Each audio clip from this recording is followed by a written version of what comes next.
बागलाण तालुक्यातील वनोली भंडारपाडे परिसरात बिबट्याने चांगलाच धुमाकूळ घातला आहे. या शिवारातील पशुधन धोक्यात आले आहे. भंडारपाडा येथील शेतकरी सुदर्शन बापू देवरे यांच्या 7 महिन्याच्या गाभण गायला बिबट्याने ठार केले.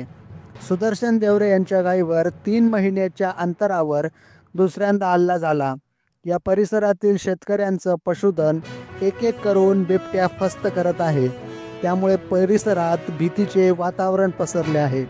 शेतीला जोड व्यवसाय म्हणून शेतकरी पशुधन पालन करतात.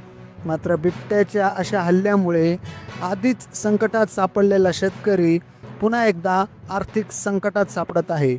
या घटनेची माहिती मिळताच वनविभागाचे वनपरिक्षेत्र अधिकारी सोमनाथ आमले यांनी घटनास्थळी धाव घेऊन घटनेचा पंचनामा केला. यावेळी शेतकऱ्यांच्या झालेल्या नुकसानीचे लवकरात लवकर नुकसान भरपाई देण्यात यावी आणि जागोजागी पिंजरा लावण्यात यावा अशी विनंती गावकऱ्यांकडून करण्यात आली. आज पशुधनांवर हल्ला होतोय, उद्या माणसांवर होतील अशी भीती गावकऱ्यांनी व्यक्त केली आहे. ब्युरो रिपोर्ट, लोक टाइम्स मराठी, सटाणा.